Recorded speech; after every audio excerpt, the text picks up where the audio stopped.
Okay, ladies and gentlemen, the cosmos has informed me that we are now tuned into Duck Duck Goose. I am a-trak, and my co-duck is Armand Van Helden, also known as Zen Helden in recent years. Yes. More than it's recent. Nice to see. Yeah. It's nice to see you. Yes, likewise. It looks from the light on your computer. It looks like the sun is shining on you, but you said it's raining. Or is it the Miami thing where it was raining 10 minutes ago and now it's sun? Today's the day we get maybe one or two of these a month where it's literally like an hour of sun, hour of rain, hour of sun, hour of rain. It's been doing that. So yeah, it's one of them days, which is fine. Very Florida thing. You know, plants are thirsty. Yeah, exactly. Well, we got an exciting episode, so I would motion to get into our little segments. Going to talk about some cooking for a sec, little this, little that, but we're both excited to bring on our guest today. Let's talk about food. Put the sauce on it. If you will allow it, I'd love to tell you about something that I learned how to make recently. Tell me. And that is baba ganoush. Yeah. Which is as fun. My people. Those are my people. Yes. Baba ganoush is actually pretty easy to make, I learned. Basically, it's just grilled eggplant that you mash up, mix with tahini and a couple things. It's literally just that. Yeah. Luckily, I have a grill outside my house, so grilling the eggplants is extra grilled. Yeah, yes. Just because you could put the eggplants in the oven, which is fine. Yeah, you can bake it. Yeah. But putting them on the grill, I think, just gives it a little extra flavor thing. So here's a little trick about grilling eggplants, because if you don't do this, they will literally explode. You got to take a fork and poke little holes in the eggplant, because when it's on the grill, right? Right before you put it on the grill, you grab your eggplant. You take a pretty large eggplant and literally you stab it with a fork a couple times, because if you don't do that when it's heating up, it risks to. But it's logically totally makes sense. Yeah, like I almost feel like even if you put an eggplant on and didn't know that, you would feel the urge to poke it. Yeah, like you'd be like, this ain't right for some reason. Yeah. So you poke your eggplant, put on the grill for 45 minutes. You rotate it a little bit while it's cooking, but roughly 45. Damn, that's a long grill. When it's done, it's like blackened on the outside, but that's fine. Yeah. So you rotate it a little bit. You want to get it all black on the outside. Okay. And then what you do, you let it cool off for a little sec, and you can like slice it open with a big knife, like surgery style. You just kind of slice it, because then you want to gut it. So you got a bowl. Okay. You got a bowl. You could take a big wooden spoon, like a wooden spoon that you would use for a soup. A polepo. Oh, okay. Yeah, I didn't know that name, but cool. That's for wooden spoon. Oh, nice. And, I used to get spanked with it. Oh, okay. Different strokes. And you just gut the insides of your grilled eggplant. So then that's in your bowl. Take a fork and just mash that. You don't even need a blender. You just mash it with a fork. How much tahini was it again? Hold on, I got my little. Oh yeah, two or three tablespoons of tahini, which is kind of a lot. It ends up being kind of like equal parts eggplant and tahini. There's really a lot of tahini in baba ganoush. And then you just add some olive oil, some lemon juice, a mashed up clove of garlic. You just mash that up. That's it. That's baba ganoush. If you want, you can chop up some parsley when you're done and kind of throw that in once everything is mashed up. Simple as that. That's salt and pepper. Amazing. Yeah. That's not too hard, but long grill time though. That's all it is. You just the grill does the work, and then you just mix it with a few things. Yeah. What you got? I got nothing, but I thought of something. I'm sure people do this, but I guess it's just like kind of something maybe I've mentioned before on the show, but it's like the concept of like going to Whole Foods or Trader Joe's and dealing with, let's say, like a frozen item. For some reason, I just had I bought 2 frozen items from Trader Joe's. Like one of them was mixed vegetables. Mm-hmm. Okay, just like a pack of organic mixed vegetables. Organic, and then a pack of fettuccine Alfredo. And the fettuccine Alfredo from Trader Joe's, it's a frozen. So it's frozen pasta, frozen vegetables, and I got like a big skillet, a pan, not a skillet, like a soup pan, kind of. what? I don't know where my brain is. Saucepan. Saucepan. Thank you. That's all. That's what I meant. Yeah. I forget that word a lot. A big saucepan. Basically, I put in the fettuccine, the frozen fettuccine. All you do is carefully open the package. Yeah. Drop package into pan. Yes. Medium to high heat. As it starts to get going just a little bit, throw in the frozen veggies. The frozen vegetables. So the frozen vegetables being corn, peas, carrots, beans. That's the one I got. And it's all 4. You throw it in. But about half of the frozen package, not the whole frozen package. It'd be too much. So it's okay. Package of fettuccine, about maybe half of the package of the frozen vegetables. That's it. You stir it up. 6-7 minutes later, maybe 8, whatever. It's like, you keep it on that heat, stir it. Trader Joe's fettuccine come in like wheels. Like the pasta looks like they're in like a pasta wheel. Like in this Yep. 5 or 6 little wheels of pasta. Yep, So I know what you mean. They look like tumbleweeds. Yes, they do. Yes. And then you gotta but as they get hot, they break down. But you gotta get it. You gotta get it stirring. But don't overcook. Of just course. like as soon as it's kind of hot, do a taster, boom, and just get it off. Get it out immediately. You don't want to overcook it, and it's delicious. It's just like throwing 2 frozen things together from Trader Joe's. It's not rocket science, but I did it the other day. I loved it. Great. My touch at the end is the good olive oil. So I put the Francoa Sicilian olive oil on it. Heavy. Not like you're pouring it on salad. Like I'm like, like a lot of olive oil. That's basically it. You can put some red pepper if you want, little crushed black pepper, on it if you want. I don't actually even do that. Just olive oil is fine for me. Cool. Bon appetit. Yes. Should we interrogate the stars real quick?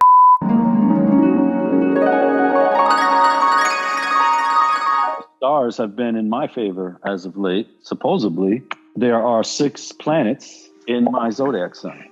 Wow. Aquarius. So 6 planets in Aquarius. Supposedly, something like this hasn't happened since the birth of jazz. Since the birth of jazz? I'm being serious, though. Yes. Whoa. And then the last time it happened was like at the birth of at the incarnation of Leonardo da Vinci. No, I don't know. I'm making that up. But it is a bit supposedly in the Renaissance. So we could all use that. Yeah, exactly. We could all use a little bit of Renaissance. This is our astrological section of the show, a-traks and Aries. I'm an Aquarius, and I'm about to read my brother from another mother's zodiac. Though hindsight can be a gift, sometimes it just feels like a burden. It's painful to think about all the mistakes you made while you were growing up. Painful to think of all the choices you wish you made differently.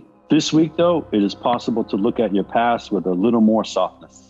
The world didn't need you to be perfect. It only needed you to try. Very true, by the way. Wow. That's like one of your amazing qualities. You're so down to go for the try. And not a lot of people have that confidence, I think is the word. And all the experience you've had and all the choices you've made have led you here, where even if it doesn't feel like it, you're stronger and wiser and more ready than you've ever been. That's lovely. Thanks, Armand. Yeah. Well, I'm going to go ahead and read your Aquarius weekly horoscope, and we are in your season. Let's see.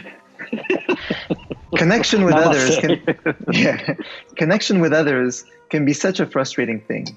People talk about community like it's so lovely and simple, an uncomplicated good thing, but in reality, it can be maddening to share the world with so many others. But at the same time, nothing truly worthwhile can be achieved all on your own. This week, other people might surprise you, might frustrate you, might make you long for a little freedom. Just don't forget that they can also offer the love and support you still need. They can make the world beautiful, sweet, worth living in after all. I think you do treasure the people around you. Oh yeah, so, yeah. I'm try and be in a constant state of gratitude. That's like my little daily mantra thing. Yeah, it helps. Yeah, for sure.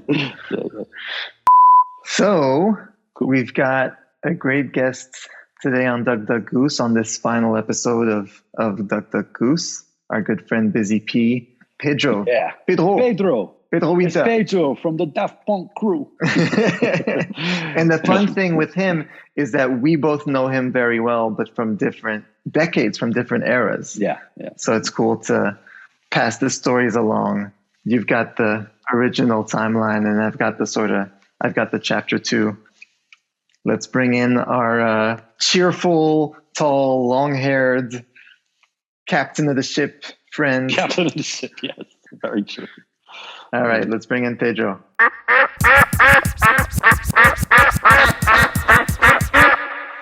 It is my absolute pleasure to welcome my French cousin and our good friend, Pedro Winter, aka Busy P. Bonsoir, Long-time bonsoir. friend. Wow. Yeah, long-time friend of the Ducks. Mongoloids.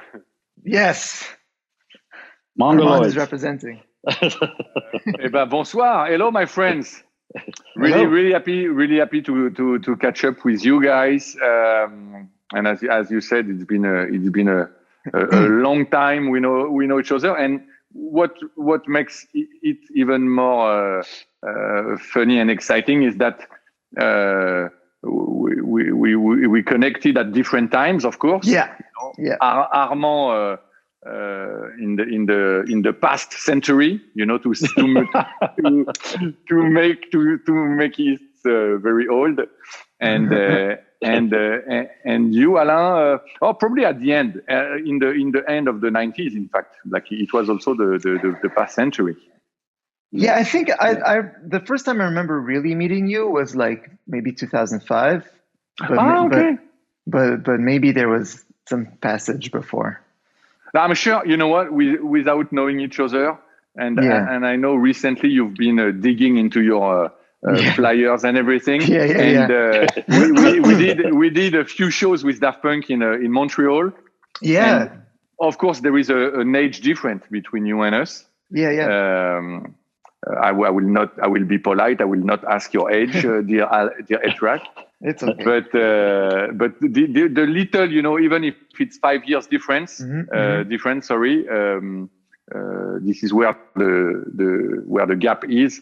And when Daft Punk did at the time, it was just a DJ set at the Stade Olympique.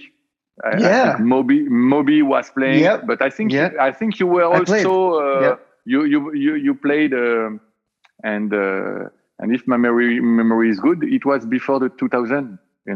Oh, for sure. That was like 98, maybe. Yeah, something like that. Yeah, I think 98. There was these rave promoters in Montreal called 514 Productions. Yeah, 514. That's the area code. Production. I remember. And they did big raves. One of them was called Swirl, and the other one was called Cream. And they did those every year, and the lineups were incredible. And I've been looking at the flyers recently, and it's like you'll have like Daft Punk, Moby, but also like the Beatnuts, and and Razel, Rock Raider, me. It's like all this variety. Yeah. No, it was a good time. And Armand, we connected, mid 90s, probably Miami Winter Music Conference, the golden years. Yes, actually, I remember the exact. The whole thing. So it was. We met because of Junior Sanchez, and so what it was we were at the Maxi party, and maybe I'm gonna say 95. Maybe I think 95. I think no. The year because we came for the first time in Miami in 97 with that. 97 or 96 or 97. No, it has to be 96. 96. Sorry, 96. Homework was 96. That's fine. Homework was January 97. Okay.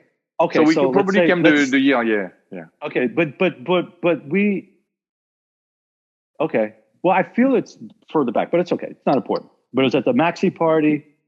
Junior Sanchez comes up to me. He goes, Daft Punk is here. And I was like, oh, because we knew at that time Defunk. And we knew maybe the first Tracks on the Rocks, I think. Yeah. I think that was it. I think. I don't quote me on it. And then I was like, what? And he's like, yeah, because we had saw an article, a very small British article that showed a picture of Daft Punk from then. And we were like, Junior remembered, Junior's a bit obsessive. You know how he is. And he's like, oh, I think that's them. I think it's that. He's like, but he ended up meeting you guys first. I'm sure you were there. Yeah, you're right. And then he goes, I didn't see him for a bit. He comes back. He's like, yo, Daft Punk, did you want to meet them? I was like, yeah, sure. Then we met. We started talking. We were at the Maxi party. The Maxi party was starting to end. And everybody was hungry. And we went to, we walked to, back then it was called, it was an Italian restaurant called Tiramisu. I think that's what it was called. It is now a Fridays. So it's on 5th and Ocean. And we ate in there, and Junior had drunk a lot. So, and so he had drank a lot. I had drank too, but I was just nice, just in the pocket. And, and we were all just having a really good time. We were talking, and of course, Guy Manuel with Daft Punk and you, and Guy knew zero English, and so we were talking, and then there was a lot of like talking, but then translate to Guy, that kind of thing. And it was just a really good time. But I remember specifically, I always remember the negative, right? So I remember just Junior being a bit, he got obnoxious because he's just like, he was just happy, but like he goes a bit overboard, and everybody wasn't at his level. So everybody was kind of looking at me like, can you please remove this guy?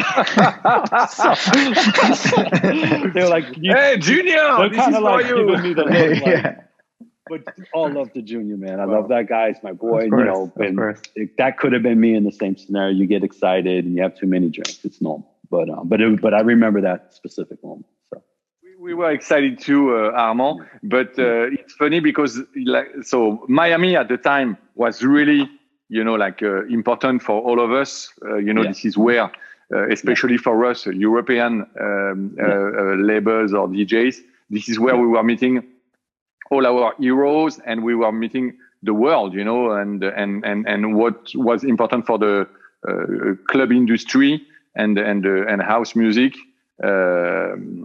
when it meant something, and we were going every year, and it was also where we could meet you guys. Of course, the first year we didn't know each other, and then the more and more it was like a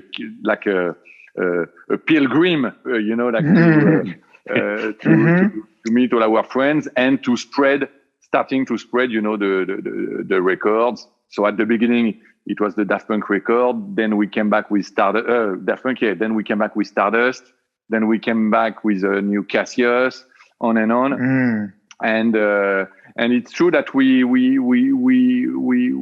had you like as American cousins. And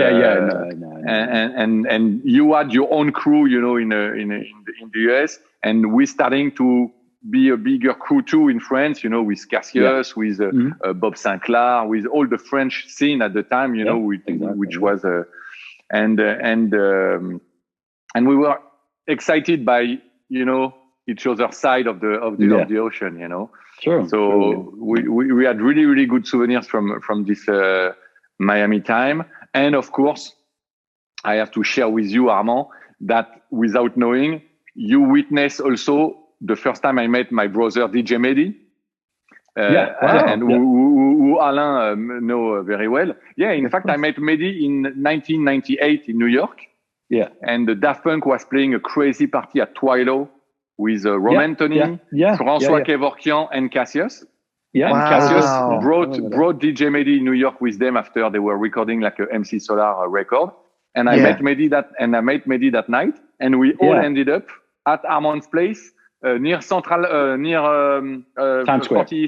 Near Times Square. Exactly. Yeah. Wow. And we were all crazy going to Armand's place, like you were full of records and everything, like like the studio and and we were freaking out, Yeah. And this is the day I met Mehdi, like it's March 1998. Yeah, because so they were all the Cassius guys and Mehdi all produced MC Solar like hip hop beats around them, right? Wow. Yeah. And also this is why, you know, it makes even more sense, the connection with you guys, you know, having this double background, you know, influence, you know, like by Frankie Knuckles and Eric Sermon, you know, like I choose, like, you know, like exactly. That's amazing. Frankie Knuckles and Eric Sermon. No, because I was talking about EPMD earlier, like, but that explains everything. Yes, exactly. Yes. Exactly. Yeah. So, but Armand, you told me the story of when they came to Miami with the Stardust, like the sort of the white label, right? Yeah. There's a number. I mean, I have a specific memory of you. Us connecting. We had already connected. We were at that point when Thomas and Guy made Stardust with Alan Brax, of course. They already we were already friends. Remember, we were already we were kind of like almost a crew already. But I don't know if we were. You guys were already mongoloids when you did Stardust. Yeah, dude, I wonder if people know that. Junior made Junior made you mongoloids night one at the Italian restaurant in Miami Beach. He was just like, you guys are now mongoloids, and you guys got happy. I remember that. Ayak, like, yes. We were doing Ayak. Yeah, we were going Ayak. Exactly. Yeah. Yes. So you guys are mongoloids from the moment we met you. Wait, what's Ayak? I don't even know that. Ayak is how you Ayak is the scream. I didn't know that. Yeah, it's just the what you say back and forth. But Junior kind of took it from Junior Sanchez took it from borrowed from another gang in New York that he was involved with as well. Oh, okay. And so in a way, Mongoloids is like a side chapter of the Ayak. But this is all. First of all, I'll just explain Mongoloids real quick. I know this isn't maybe the time, but I'll just do it. No, you should. Yes, you should do it. Me and Junior Sanchez at my house in New York wanted to. We were kind of tired of DJs at that time frame. A lot of people wouldn't come together, like and join. They just didn't have any unity. So we were like, okay, let's get the Mongol. Let's create something like a Wu-Tang for house music, and that was it. It's not rocket science. And we didn't have a name, but that was my idea. I was explaining the idea to Junior. It's like we should have a crew, and then so Junior goes, oh, okay, and then like. Later in that day, we were talking about races or something, and I was like, well, from what I know in anthropology, there's only 3 distinct races on the planet. Caucasoid, Negroid, and Mongoloid. You know, things that it's a very racist theory, but it was a thing. It was a thing back then. At a time, And then when I said Mongoloid to Junior was like, Mongoloids, like that. And then that's how, so we're like, okay, we'll start it. We'll call it the Mongoloids. It just all happened like in one day. Yeah. But because like in your song with Sneak, Psycho Bounty Killer, it goes Ayak, right? It's like, Ayak. And I took that from I never knew what that said. Because Lord Sear was in the same gang. Shit. You know, it's in the same.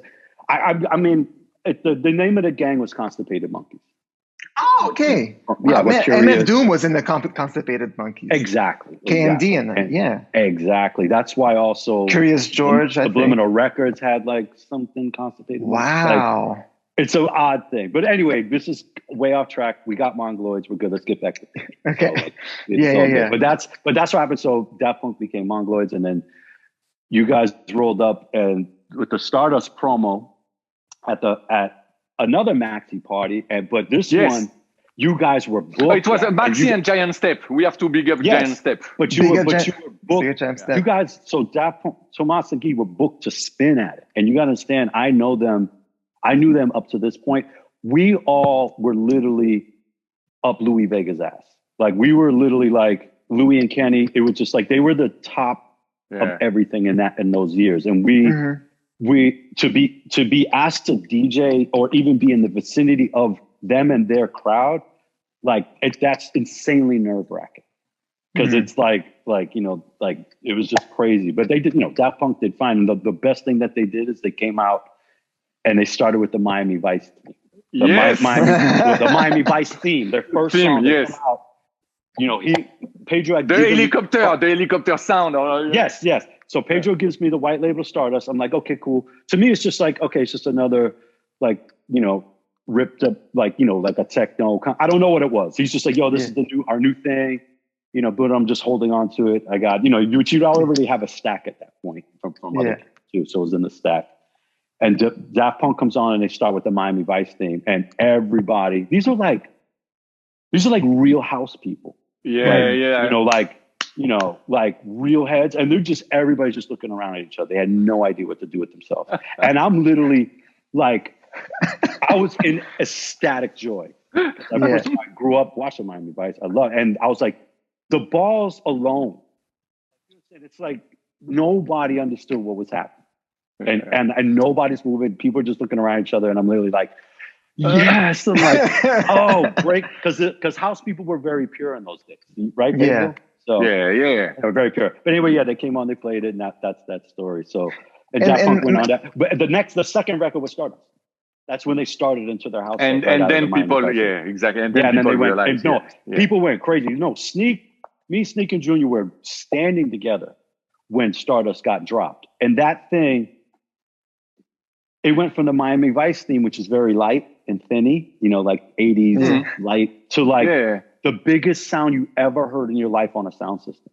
Like we were like that because the big, the subs in Stardust are like orgasmic. And we're literally just looking at each other like, yo, and then we go running to you. I don't know if you remember this. And we go, what's that? And he goes, I give it to you. You have it. I'm like, oh shit. We're like, we're freaking out. We're freaking out. La. Hey, was Maxi? What was Maxi? Was Maxi Kenny and Louis thing? No, it was a record label, Maxi Records. Oh, okay, I don't remember. It was Kevin and Claudia. Oh, okay. Yeah, exactly. Yeah, I remember. Yeah, the label of Sevin Fisher or something. Yeah. Okay. Yeah. They did Pal Joey Records. Okay. Yeah. They did a bunch of things. And just to finish on this Stardust white labels again. I don't want to put our friend Fatboy Slim in a bad position, but just a little story I'm sharing with you because it kind of hurts me when I was 20. We were 22 years old at the time. And so those white labels, So as Armand said, I probably had less than 100. Okay, so we're carrying them from Paris, and we are so proud, of course, to give it to the right people and our friends. And of course, Fatboy Slim is king of the game at the time, Yeah. And I'm going to see him again. I'm a rookie, and I give it to him. Again, I can forgive him because it was probably late in the night or whatever.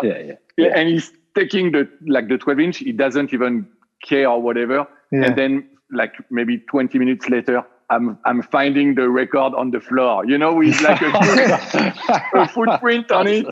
And I was devastated. And it proved also the power, of a white label and of a vinyl. And look at us, you are more front of your stack of vinyls. Yeah.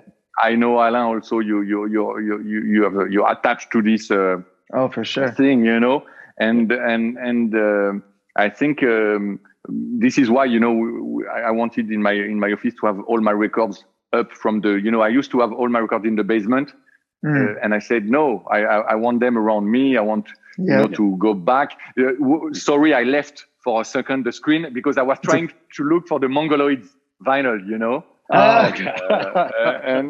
and I couldn't find it, I have some other stuff, There you go. Oh God, nice. But, I got a full stack, but I couldn't find the Mongoloids, but I have some. Nice. Yeah. I have some. I have plenty, but for some reason, I don't know where is the Mongoloids 12-inch, and also it's a strictly rhythm 12-inch, and there's only one really. There's only one Mongoloids release. So and now I can tell. By the way, since we're on Mongoloids, just because we're on it, do you have a memory? I have a memory of it might have been you or Tomas, but I feel like we were at my house and it was, the mongoloid thing had been now over a year and a half, almost maybe 2. And I feel it was you, Tomas and Guy, we were like, we should do something with this. Yes. Do you remember this? Yeah. Ah, man. Definitely. Like, so the thing is, definitely. So that's the memory I have. But we never did it. But wow, like we should have. Yeah, and let me find a little thing I have here. You know, to close the chapter of mongoloids. But look what I found, Armand. Oh wow, I've never seen that one. I don't know if you can see.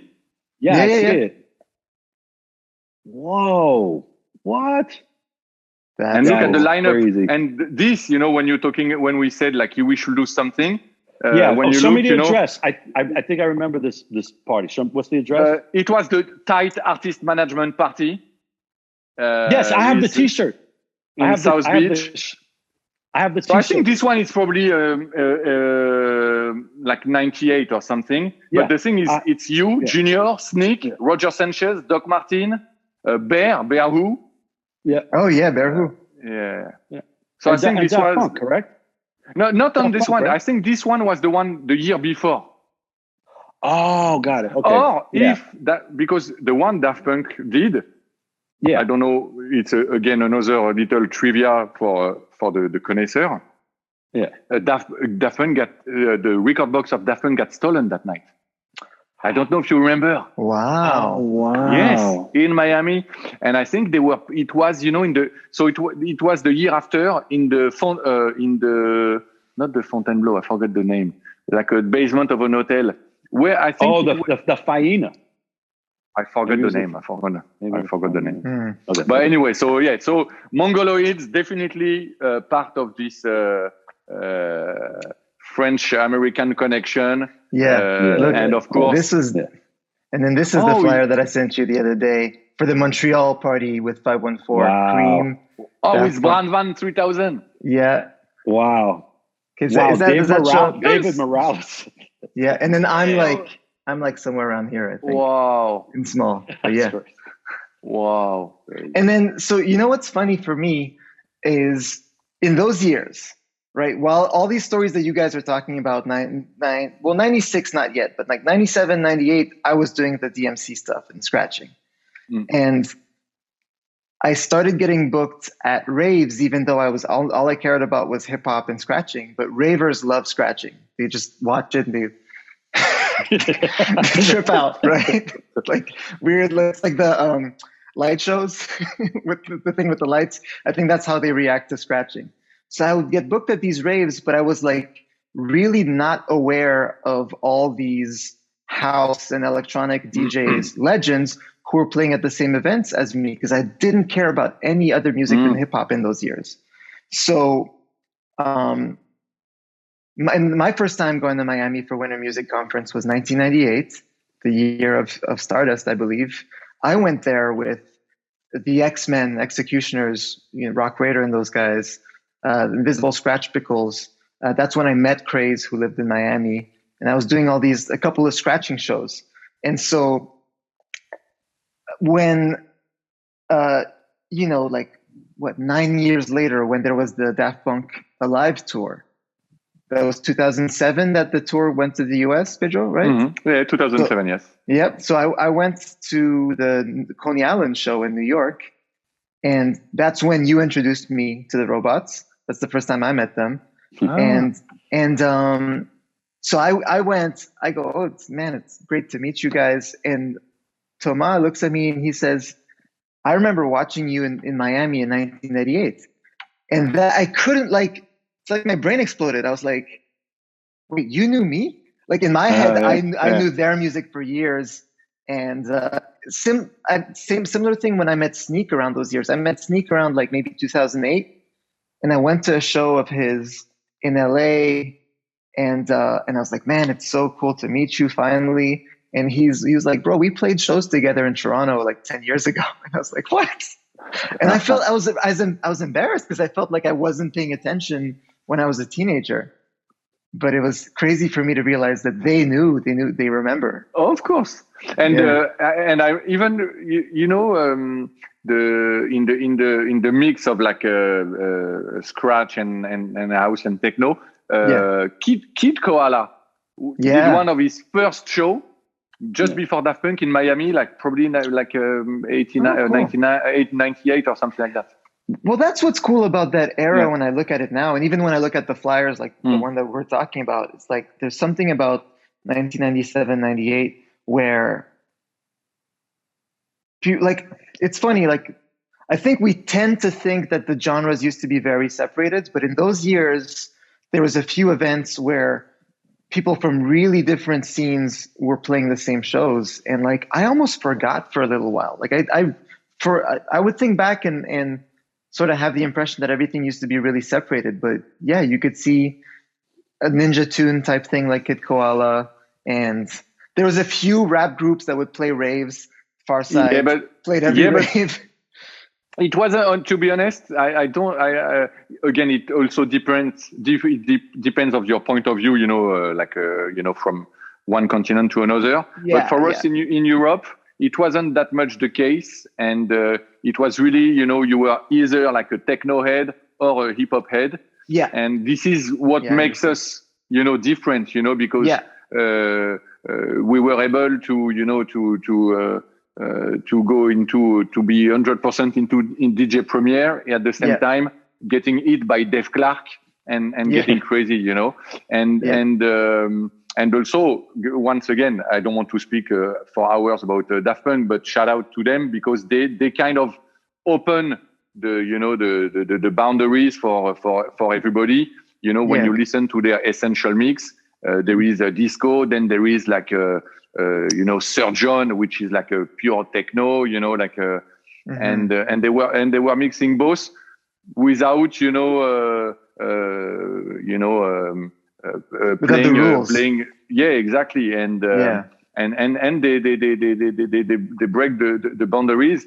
And this is why we get along with Armand. Armand was, exactly the early days of Strictly Rhythm, making big room bangers, like for the pure music, club music, when you're listening to Witch Doctor, it's like either like a rave anthem, but also like a big, it was a big club record, like a club. Exactly. When you're in a big nightclub, it fits. Yeah. And at the same time, we all knew Armand was like a crazy, hip hop head,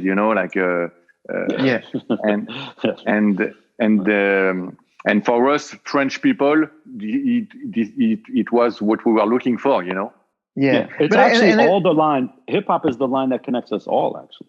Hip hop is actually our biggest connection. Like that's our foundation, and it's interesting because hip hop is hip hop's a religion, man. Like that's like it's deeper than just a taste in music. It's a mentality, and so even in the early years of Daft, like even in the homework years, when obviously the singles were playing on television up in Montreal, so I would see the video for the funk and around the world.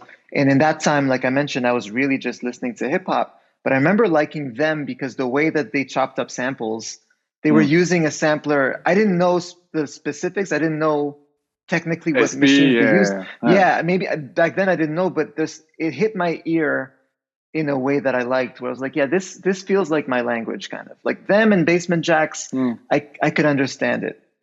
And then later on, I got into it. But Pedro, I have a clear memory of when we met, actually. It's funny, I didn't get booked in France for a really long time. Like when I first started doing the DMC battles, I played in France a few times. My second DMC, 1998, was in Paris. And that same year, I played the Printemps de Bourges. Oh, okay. So I did Bourges also, when it was like, I think Rhinocéros played, like it was sort of that era. And then I didn't get booked in France for like 7 years or something. I was playing in the rest of the world. My career was okay, but I didn't have a connection with France. And I'm pretty sure it was 2005, I got booked to play Clark magazine party. Okay, Trex. a-trak, exactly. So Yes. shout out to Guillaume from Clark, and I think he booked Sirkin as an opener for me, and Teki was the MC, and I had just gotten to know Mathieu Couturier because he was a friend of my brother. Oh yes. So shout out to Mathieu also, and so I'm pretty sure while I was in town for this Clark show, I'm pretty sure Mathieu took me to your office. Someone took me to your office and was just sort of like, hey, you guys should meet. It was 2005 or 2006. But what I remember is you and Somi were there for sure. I don't remember who else, but definitely you two, both of you, because you guys burned a CD of some Ed Banger music that was new. A lot of it was not out yet. A lot of it wasn't mastered. The volume was really soft. But it was like Uffy Records, the Sebastian remix for Uffy, a couple of Justice records, and 2005, yeah, and Bertrand Somi drew on the CD for me. I wish I kept. I might have it somewhere. I wish I kept it, but I remember he just drew he did a little drawing, and he was like, "Here, this is for you." And I came home with all this unreleased new French electro that was like this brand new sound, and then I met Mehdi like maybe a year or two later. I didn't meet Mehdi right away because of course we all like once Mehdi and I met and became really close friends, then we used to see each other all the time. Like me, you and Mehdi would see each other many times a year. But my first visit was when I went for this Clark magazine show, and I had this precious CD that like no one in America had this thing. And it was a period in music when very few people in North America, just a few people on a couple of blogs were starting to notice this new sound in Europe. And what you guys were doing in France, Switch in the UK, you know, maybe a little bit of early Crookers, or maybe that was like 1 or 2 years later, Simian Mobile Disco. And I was discovering that stuff on blogs. So when I came back with that CD, it's like I had this precious, it was like my version of the Stardust white label. Yeah. Nice. Yeah. That's great. I have a question for you, Pedro. This is a little more academic as I wrote it down. But it leads into where a-trak was going. Well, basically, like, when I think of you, like, you know, obviously we have history, and I think about, but you understand, you're very, very successful. Like, people need to understand that. And we've been in this business long enough to know that people come and go. You know what I mean? I mean, it's just people pop in, they get a couple of years, they're gone. And I think this is something very important that people need to know, at least from my perspective, how I see you, in a sense. And so I wrote this one down, but just bear with it. So I say, in my opinion, you're a very successful futurist. Do you know what a futurist is? Yeah. Okay. Yeah, you get it. So I go, you have an unmatched talent, of knowing what's going to happen in the future of music. And then many of your records you signed are the ones that folks come back to and say, this sound or style started here. You see what I'm saying? That's true. Then my question basically is, how do you do it? Number one, and is there a process, or is there something particular you need to hear to make you decide on these, or to know? How do you know? Is basically what I'm saying. Wow. Okay. So first, Armand, well, big love to Armand. I will edit it and put it on repeat, and but no, to like first, you know, of course, you know, like I'm accepting all this love, but I'm not alone, you know, in all this, you know. Maybe, you know, I am the one people can see because I am the captain of my of the boat, you know. But I'm not alone, and I'm lucky, you know. I've met and I've crossed paths with incredible talents, you know. We've been speaking about Thomas Engelman of Daft Punk before. Then I met the Just Kids guys. I met the Cassius guys. I met DJ Mehdi, and I you know, it's like I am a poker player, and all my cards are king and queens, you know. So but that's first I feel very lucky, you know. Yeah, but I feel like there's more.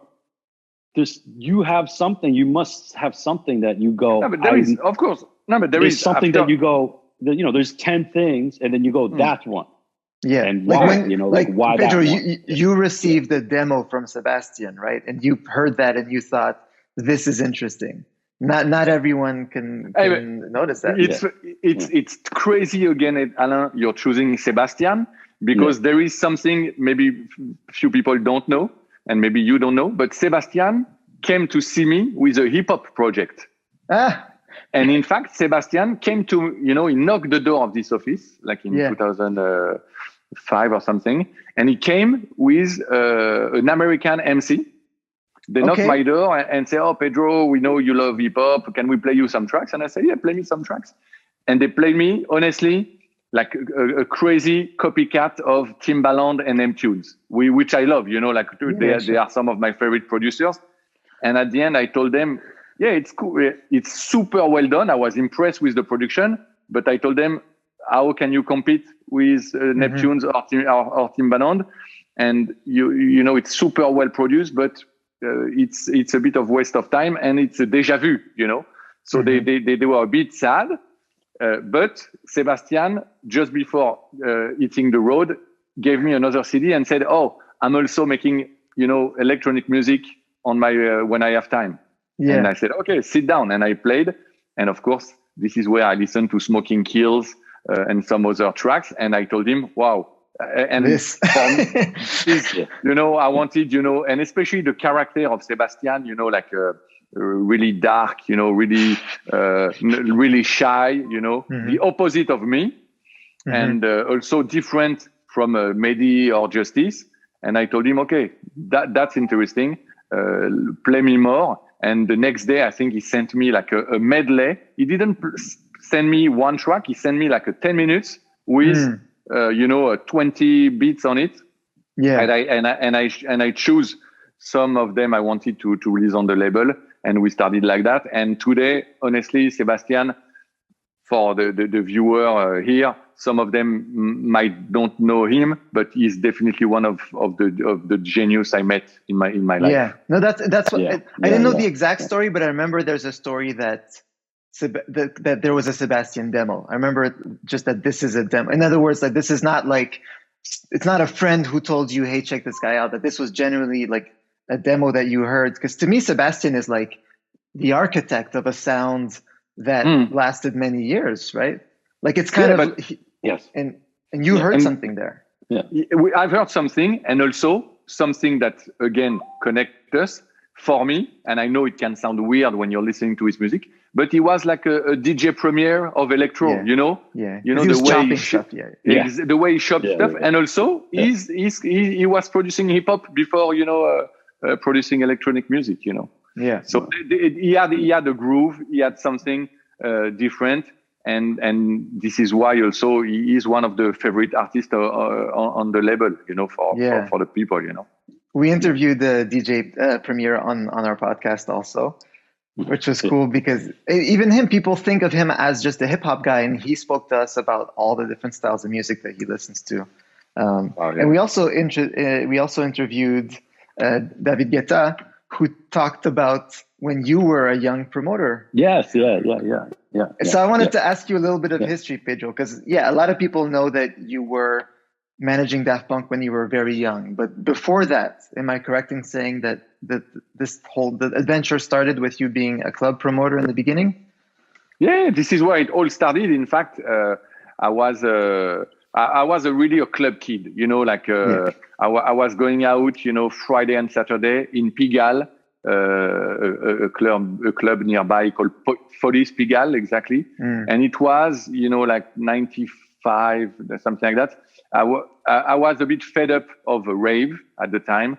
I was going to rave like in the early 90s, and it was far away. Music wasn't that funky enough for me, and I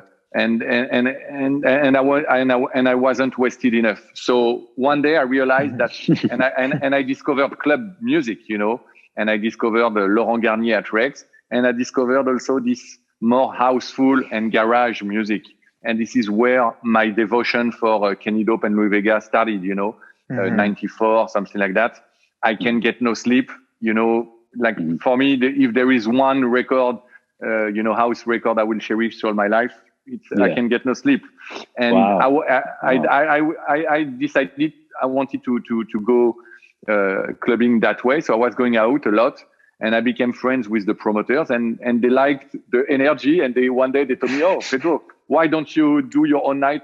So they gave me 2 Thursdays per month.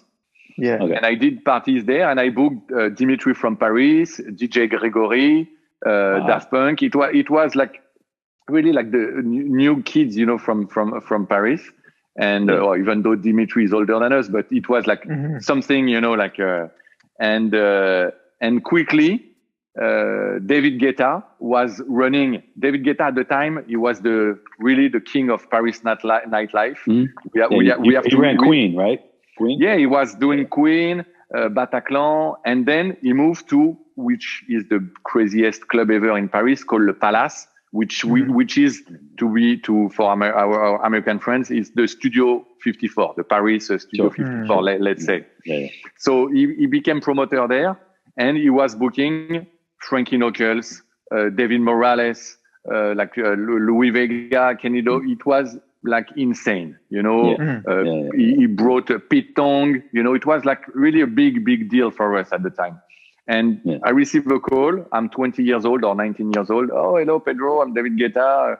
I've heard your party is doing very well at Folies Pigalle. We like, at the time I was doing I was into skateboarding. And in fact, I was bringing inside the club the kids who couldn't get in, Yeah. So the mix was great. It was like, of course, the gay scene, because this is where I grew up. The gay clubs in Paris, this is where it was happening, If you wanted to listen to good house music, you had to push the door of gay clubs. And the gay Paris scene really opened their arms to me. So I will never forget. So we had like a crazy mix of people, skateboarders, gay. It was also the drag queen times at the time, Yeah. And then he called me and said, would you be up to do Le Palace every Friday? There is a room at the first floor called Le Fumoir, the smoking room. And of course I said yes. And the club was like the 200 people or something like that. And then sometimes when I look at it, so I did 1 year there, and every Friday, and I have a flyer I could show you. Like, one Friday is Daft Punk. The next Friday is Bob Sinclair. The next Friday is Motorbase and Cassius. Then the next day is DJ Deep and DJ Gregory. It was insane. And the l'intimité, closeness, I guess. Yeah. The closeness. And it's crazy because in the main room, like 2,000 people were like dancing on David Morales, and upstairs it was us and Armand. I have to shout out you and Philippe Zdar, of course, because Philippe played in the Fumoir, and he played the year you release Funk Phenomena. And Funk Phenomena, Armand, is again, I think, a turning point. With that Redman hook. And Philippe, honestly, he played it 3 or 4 times the same night. That's a Funkmaster Flex style, to play a record many times like that. Oh man! And we went. We should say that Zdar was an excellent DJ. Like, people really know him as a producer, mix engineer, but he was a hell of a DJ. Yeah, he had his own grooves. He was dancing a lot behind the decks. Of course, mixing. From Roman Tony to Moody Man to Armand to Fela. He was into Fela a lot, and he was able, to mix all this together. And it was a pure joy, to see him behind the turntables. Yeah, well, you know what it is go ahead. I was just going to give a quick shout out. Pedro, you're an excellent DJ. People know you as label head, entrepreneur, but for the record, I've always been a huge fan of your DJ sets. I always love to watch your DJ sets. Yeah, well, thank you. That's 100%. Thank you. So it's not easy because especially now growing up, and this is why now last week I did my first Streaming. DJ set. Yeah, it was one of the first one I did, and it's hard because I want to play hip hop. I want to play, like I played like a new French hip hop track I love. I played like a more abstract singer from Russia, and also I like banging clubs. So it's hard in 1 hour, to mix all this. Yeah. So, but yeah, I love. I was lucky. I started to DJ in 1995. In fact, when I was doing my parties, I was either opening or closing because no one wanted to do it. So I had to do it. And this is where I learn, and I learn from the best, again, and I feel very lucky. The first time I DJ in my life was after Dimitri from Paris, and Dimitri from Paris is a god behind, the decks, Yeah. Armand, you were going to say something? Yeah. You know what it is? So the scene you mentioned that you developed, like, it's like your earliest days, and you, in a sense, unknowingly is the thing. You just felt like you said, like skateboarders and drag queens, that's an amazing statement, if you think about it. And because that wasn't necessarily something that happened stateside, because I was here, not skateboarders. So I think that's amazing. But that says a lot, because really, like, one of the things I was going to ask was like, like, given the history of, what you were doing, I don't think you knew. So Guetta said, we interviewed Guetta here, and he was saying that he was saying, just if I say something wrong here, just say I'm wrong. But he says something to the fact that he goes, generally French people are not cool. But he goes, when French people, I'm paraphrasing, he goes, when French people want to be cool or strive to be cool, they're the coolest in the world. You know what I'm saying? Like, in other words, I think he said something like, in Paris there was like a small group of cool people, and they were the coolest people in the world. They were probably the coolest people in the world. But he meant you and your crew and the thing you developed. He was talking about what the thing you may have, in a sense, naively just put together because you were doing it off of the love of a wide range of music and just smashing it all up and let's see what happens. But he was saying that, he was saying that France really isn't that cool as a whole. But he goes, but when French people want to be cool, they become the best at it, and that's an amazing statement, because it actually does prove itself, because it's in the music, so, but I think all of this is because of what you developed. Like, you kind of laid the tracks for the French disco house sound and all. If this started to become like, a thing. And I guess my question is, the question I would ask out of it would be like, did you know? Was it like, I'm not going to ask, did you know? But I guess the thing is here's a great question. Why do you think the French make disco house the best? Because they do. No, but that's crazy. But I think there is first French producer have a story with disco. Of course, there is a big scene in Italy. There is, of course, the motherland in the US with disco. But French producer, in fact, they flew to New York to get inspired and brought back, the juice and produced it themselves. Wasn't Thomas' father a producer? Of course, Thomas' father, Daniel Vanguard.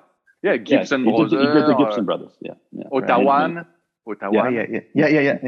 He did plenty of classic disco records, but honestly, I have no idea about how comes French goes disco. But no, what we can see, being 20 or 30 years later, is that I think the worldwide clock get along together, because we when people think about French touch, they only think about filtered house disco. But you did it. Sneak was doing it very well. Paul Johnson was doing it very well before Daft Punk. Kenny Dope and Bucketheads is definitely cool. And something very important that Tomas even told me on a personal level. He told me that it's like, hey, we're just doing Relief. Like, because really, Relief Records, Kashmir, shout out to Kashmir, running the label, definitely, and all the Chicago. Because when he said it's when he made Tracks on the Rocks, and he was saying that he's like, he wanted it to be, yes. He's like, my inspiration for what I'm doing is Relief Records. Like, he told me that. He's like, this is, and it's obvious, but in the time frame, you didn't necessarily put it together, you know. Mm-hmm. So, but still, maybe it's birthed out of the States. But here's the thing. A lot of those releases on Relief, sonically, they don't sound like Tomas's records. No, like of course, Tomas or Tomas and Key together, whatever the case it is. But let's say Tracks on the Rocks, whatever. Let's just use that one or whatever. It's like Tomas's ear for something mixed beautifully, but can be hard driving, distorted techno. But it still sounds 100 times better than a Relief records. Relief would have a good song, medium, bad, good. It was all over the place. Tomas was just always it sounded fantastic. Their secret was the compressor, you know. I know that. And I think this is what makes, you know, the sound of, you know, that time, you know, especially of Daft Punk, the use of the compressor, and then everybody discovered, you know, the magic touch. Yeah, so it is. But the thing is, he really took it. It's almost like, it's like maybe how people talk about Led Zeppelin. They go, "Hey, yeah, Led Zeppelin is the blues," and they stole it, if you want to say, but they made it better. You know what I mean? Like, they made it their way and sonically better. You know what I mean? Well, that's what's cool with influences, right? Like, each person that borrows something, then they add something to it also. Yeah. But so Pedro, we know about the Daft Punk years, especially late 90s, and then Ed Banger started what year? 2004 or 2003? 2003. Yeah. So we are celebrating the 18th anniversary of Ed Banger now this year. An adult. Wow. Yes. Damn. I remember playing. I think what was the big New York party? The 7th anniversary. The 7th anniversary. Yeah, at like Terminal 5. That was cool. Terminal 5. Yeah. That was really packed. Terminal 5 was packed. Crazy party. Yeah. I was there. And then what was going on for you, like early 2000s, like 2001 to like just right before you started the label? What were you doing then? I was at the time, you know, it was so 2001. Of course, we had a Discovery of Daft Punk, which is going to celebrate the 20 years of Discovery next month, which is crazy, amazing to realize. And it was the time I started, you know, of course I was super happy and busy with Daft Punk, but this is the time where I started to, you know, work with Cassius, work with Mehdi. And of course, I quickly realized you can't work, you know, the way I work with Daft Punk with other artists.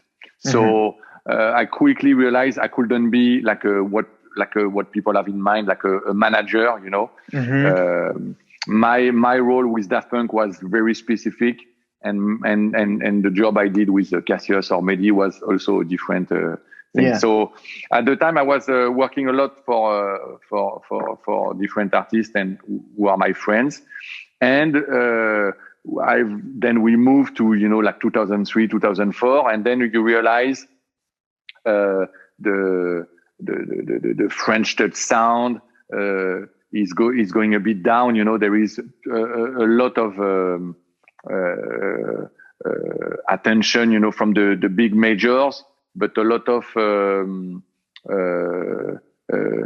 fail. You know, like everybody wanted to sign their Daft Punk, but luckily there was only one. So so the vibe is going a bit down, and kids are selling their techniques, and they are starting to buy amps and guitars, and the Strokes is stealing the game, you know. And this is how we felt, you know. So me, I kept the energy, you know, working with some French electronic artists, Cosmo Vitelli, some other people. Then Daft Punk released Human After All, which was their third album, like 2005. And you realize same, the attention is not that crazy, you know. Yeah. Just to put it back in 2005, Human After All, I love it. You know, Steam Machine, and I love this record. But the fan, the press, people is kind of mild, you know, like not crazy. So we can feel there is something going on. And then this is when I started when I have time at Banger, and then I met Mr. Flash, I met Justice, and then we released in 2004 or something like that. We Are Your Friends. Yeah. Never Be Alone, the Justice versus Simian. Yeah. And this is where I got my energy, because if it was only about the scene going down, then luckily I had this energy and the hope, saying like, okay, we can still, you know, make the world move by mixing, you know, again, being at the crossing point between the indie kids of Simian and the Strokes, the house heads, you know, of Daft Punk, and of course the hip hop kids we always connect with. So, and we were at the right crossing point of those energy and audiences. And 2006, 2005, you know, get the energy back and travel and etc. etc. Yeah. Wow. And then I met Armand 2006. So then our adventure started then. Yeah. And it was good to see. It was good. Oh, go ahead. Sorry. No, vas-y, Armand. No. Continue. No, and it just like starting just a little point, you know, for the viewers. Starting a label in 2003 was probably the most stupid idea. You know, like everybody was telling me, "How come you're launching a label? Record stores are closing, distributors are closing, music is going digital. What's wrong with you?" And especially, I started the label with a double A side. One side was Mr. Flash, which was kind of like a DJ Shadow instrumental hip hop track. And the other side was an electro beat from Zdar. So definitely not like a club record. But for me, it was important this to be the milestone of Headbanger. You know, this like is like a statement. Just a statement completely, you know. Wow. Yeah. I don't remember this Zdar record from the first single. Oh, yes. What was it called? So that was sorry for the light. So that was the Mr. Flash side. Yeah. Okay. The other side was the MPC. Don't you remember? Wow. That's a cool cover, man. Yeah. And cool. So this is the first Headbanger record. And the Zdar track on the B side is like a pure electro track. Like, you know, I went in the studio and he had like some motor bass, DAT. DAT, DAT. Yeah, DAT, DAT, and he played me that song, and I said, man, I want this to be the first. Give it to me. I want it to be the first. We have like it's a crazy story for me and Philippe. You know, like when he passed like a year and a half ago, this is where I realized he was there at key moments in my life, you know. He was our big brother, because with the Daft Punk guys we were younger, so we were really looking up at him, you know. You know this, you know, I have it with me, but the motor bass album, incredible motor bass album. Was so important, you know, for us. And then realize he was there when I started the label, you know. So it's insane to have like a key people who mark your life that much. You know? So I'm saying this with a lot of positive energy, because it's only, you know, they only gave me good energy. Yeah. Of course. Really cool. Yeah, it's amazing that you found that thing at that time, like you stated, you know, like where everybody's like, oh, don't start a label now, you know. But meanwhile, again, something, you know, Pedro, that credit to you in a sense is that, you know, it's just your vision, you know. It's just like I remember specifically that era too, was just down, 9/11 happened and the whole record industry just went down the tubes. It was just like it felt weird to be like, 6 months later after 9/11, like, oh, I got this amazing song. Like we were all excited. Everybody's just like, nah, it was just a year or so of music after 9/11. Because it was just, people weren't ready for the party again, per se. I mean, they were out there partying, but it wasn't just, we needed a lot of time to get processed 9/11. Yeah. That's what it was. But, But when you did the label, it's crazy that you, in a sense, so let's just say, let's hark up to now and then I'll shoot back. Like, so now when I meet somebody that's young and they tell me about their musical taste and they'll play me 5 songs, it'll be like a house song, house based song, or there'll be, not necessarily rock and but let's go back, let's say maybe like 6-7 years ago, where it sounded like you had rock was still around a little bit and you had house music and you had hip hop and everything, and everybody was borrowing from each other. Really what it is, Pedro, is you had started that.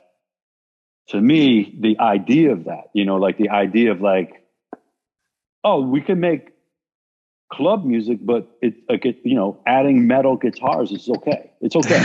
It's not bad. Like take a Metallica chord and then let's just play with the Metallica chord on the key. I mean, not normal. I'm just saying, not a normal thing to think.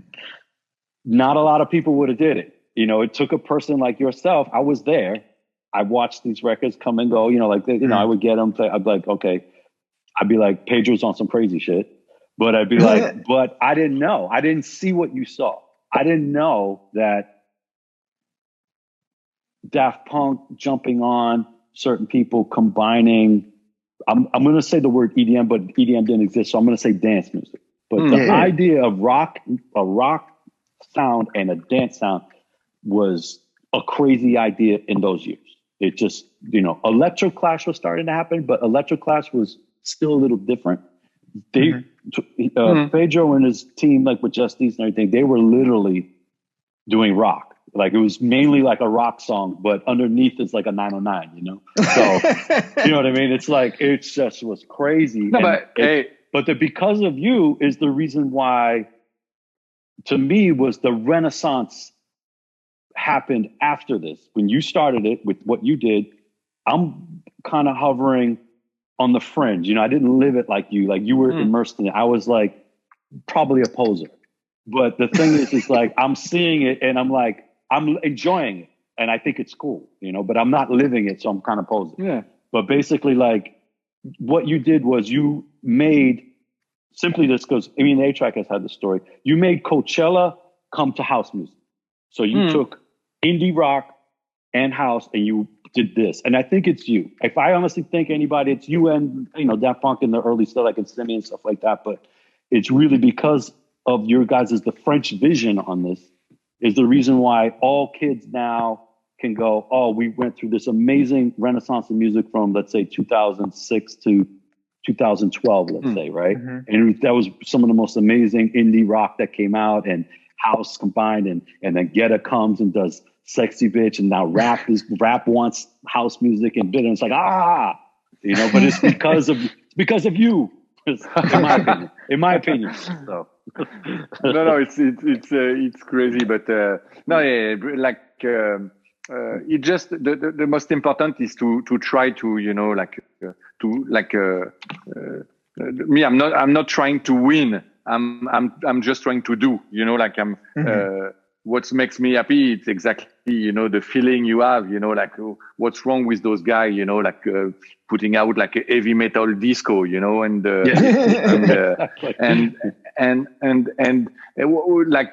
it's hard for me to say it because I shouldn't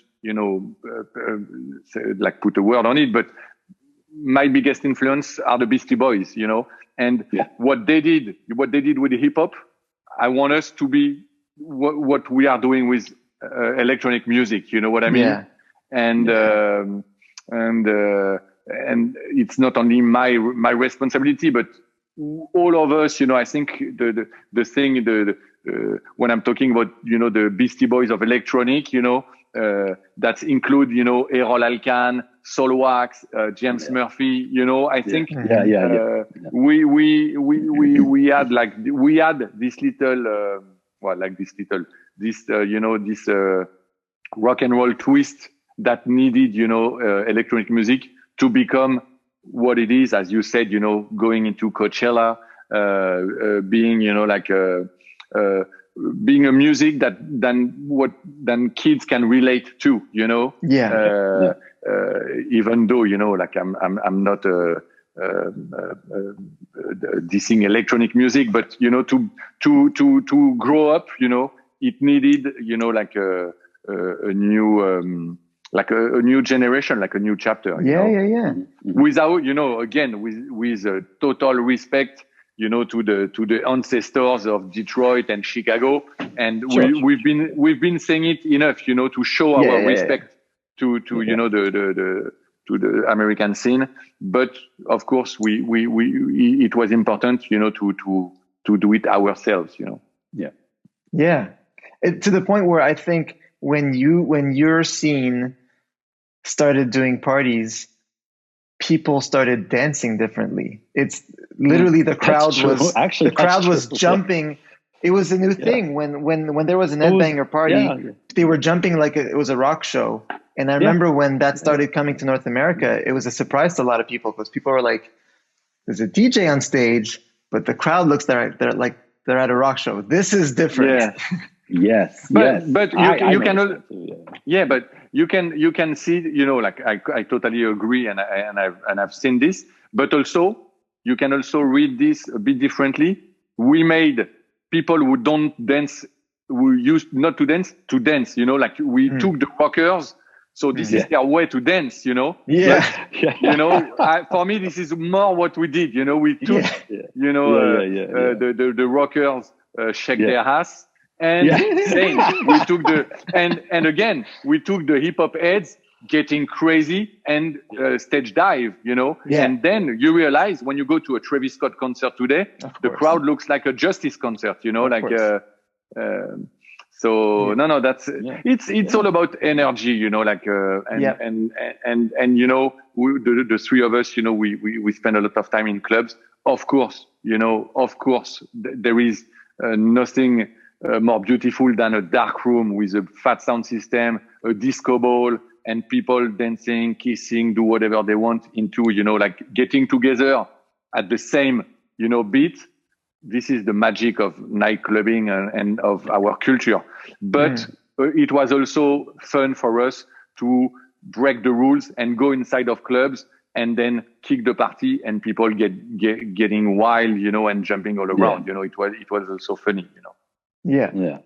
It's actually, by the way, when a-trak was mentioning your parties and the way people moved is an amazing statement, because I was also blown away by that. And I noticed that. And I would never thought about really, till you mention it now, where that came from. And I get it now. Because I noticed, because when I started hanging with a-trak, he would take me to things like, a-trak was on the edge. You guys were like on the edge. Again, I was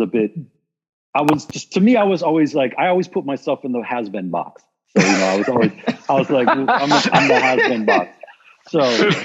So he would take me to his things that he was involved with, these cool, like some, the Basement at Love in New York, like these weird little spots or whatever, or Studio B in Brooklyn, whatever. And I would see how the people were moving to his things. And I noticed that was very different from where I come from in house music, and because he'd be DJing and the crowd, the amount of energy, it was like, house music had energy. Don't get me wrong.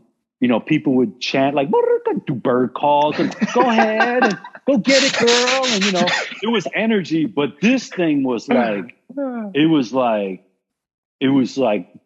total chaos, like nonstop jumping and people, a-trak would spin, he'd be like, honestly, and I would see him just back up 10 steps and run 20 and just go flying into the crowd. And I was just like, holy shit. I was just like, I'm like, what?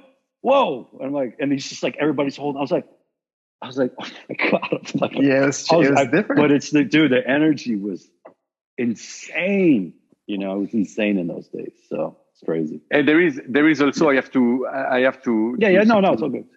Just because I'm thinking also one thing that connects us, and which is a key part of Headbanger Records, is the art director of the label, Somi. And Somi, you know, of course, we came up with the sound, but we came up also with an image and a kind of a vision and a taste. And I have to send love to Somi for giving this to the label. And fun fact for people who don't know, but the art director of Headbanger Record directed one of the biggest and sexiest video of Duxos,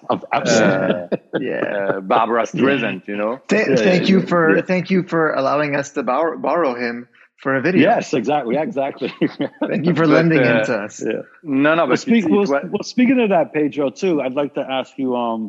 I have it written. It's related to this. I want you to. I'm gonna try and get you to like toot your own horn, if that's okay, because I think you're being too humble. So, kind of what I want to ask you is like, because I know you understand. I know you from the old Daft Punk days. So there you go. Okay, great. There we go. Let's get humble. Let's get unplugged. Exactly. But what it is I'd like to know if you can think of any things offhand that you know are your idea, that you brought something and you can go back to the Daft Punk days, or because I feel like there was all of these choices. You have choices of video, choices of logo, choices of musical style, or do that song, don't do that song, but just like Jones. Toot your own horn for a bit. Like, just tell me some stuff that you like because the world knows this is because I said do that, you know, kind of like that. Wow, wow, that's a big one. That's a big one because I'm not again, you know, like I love, you know, the way we all work together, you know, like and the Spike Jonze, you know, for Daft Punk, the fact that he directed the first video of Daft Punk. Yeah. At the time, Emmanuel de Burtel, who was the head of Virgin France, was connected with Spike, and he sent me a fax saying, "Okay, Spike likes, you know, Daft Punk, and he will be up to write a video." And Thomas and Giman didn't know, and in fact, no one knew who Spike Jonze was, you know, because we are like in 1996, and only the people like me who were reading, you know, Trance World or Thrasher magazine, the skateboard magazine, because at the time he was taking photos of Mark Gonzalez or Jason Lee, and he was a skateboard photographer. I think he probably he did probably the Weezer and maybe one Beastie Boys video, but not that much. Beastie Boys probably. It was the early years of Spike. So, but I just my only. You know, of course, it was Thomas and Giman's choice at the end, but my only thing was, we have to check these guys out. You know, he's part of our world. Definitely, let's see what he has in his pocket. And he came up with the dog head video. You know, and Thomas and Giman, they loved it, and we work with him. So that was an exciting story for me, because it was like the perfect connection of my new life with Daft Punk and my skateboard love. You know, like I'm very, very attached to the skateboard culture. You know, as much for me, my two foundation are skateboarding and house music, and probably, you know, when Armand, you're telling me I'm a bit different, it's because maybe those two inspirations are not common, you know, associated together. Sure. Absolutely. And this is what made, you know, and drive all my choices, you know. Yeah. That's cool. Cool. But what else, you know, on Justice, you know, like they didn't want to put dance on their record. On the album? On the album, they didn't want to put dance. So I had to tell them, guys, we can't get rid of this song. That's crazy. I don't know that. Cassius, I Love You So. You know, it's me and Mehdi who kind of steal it from Cassius' computer. We told them they were playing they were playing some demos, and they said, "Oh, we have this, but we're not going to release it." And it was "I Love You So." So I decided I proposed them to release it on Headbanger. So yeah, but again, like. What else?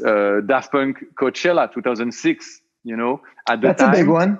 Yes. so that's a big one, especially because at the time it was easy. I was receiving tons of proposal for Daft Punk to play DJ or live, and Thomas and Emmanuel, they told me one thing: just say no.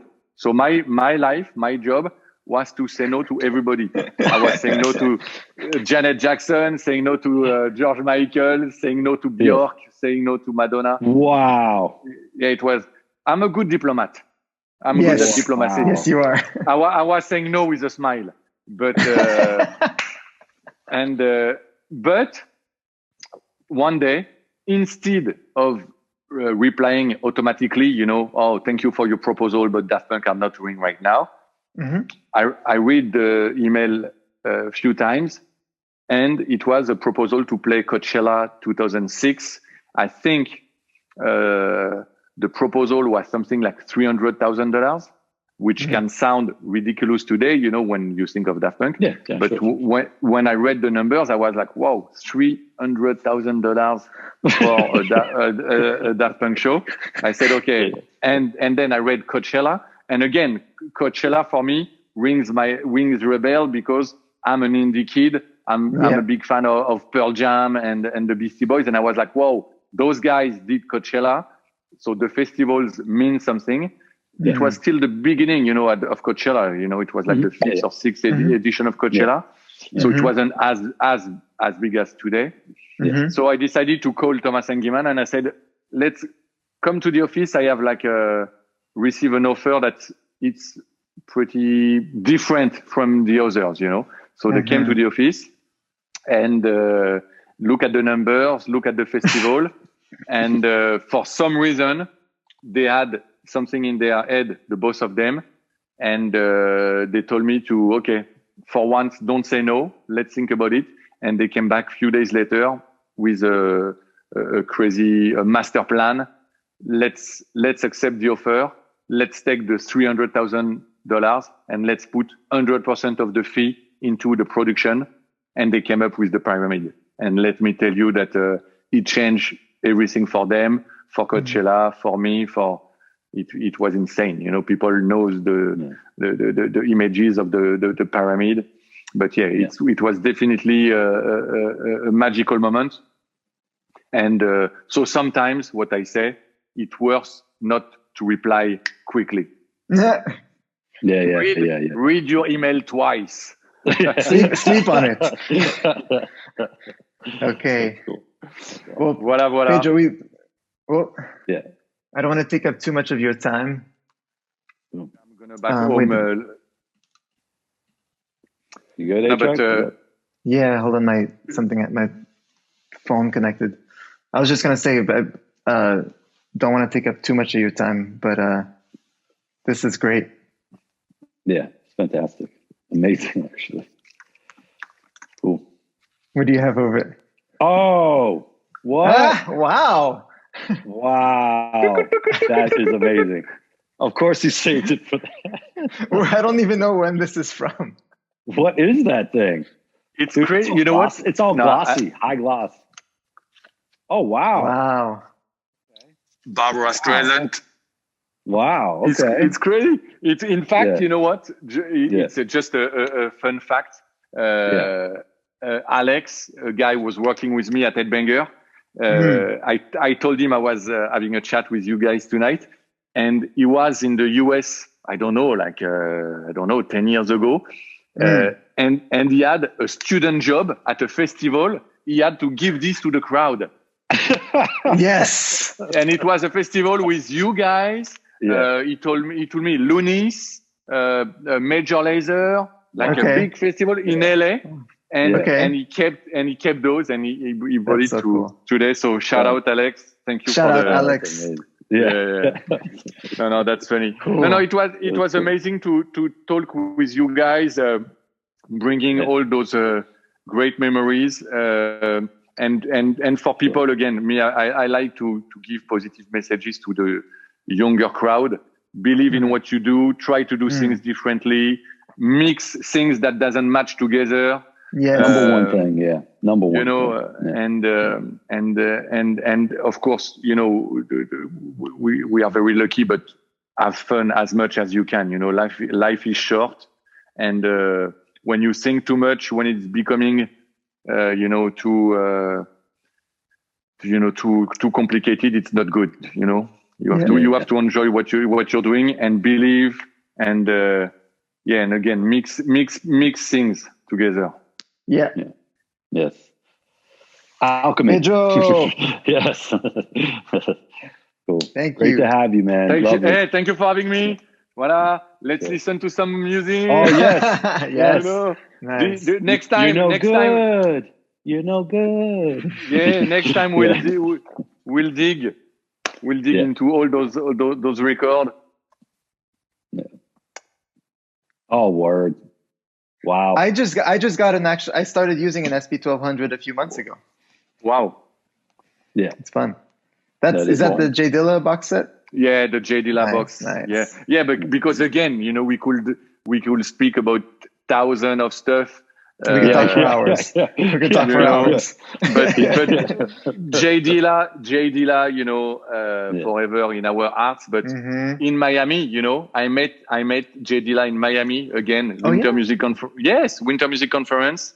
And in fact, DJ Spina, Kenny Dope, we are DJing like at the what the name of the studio in it used to be the guy from Island,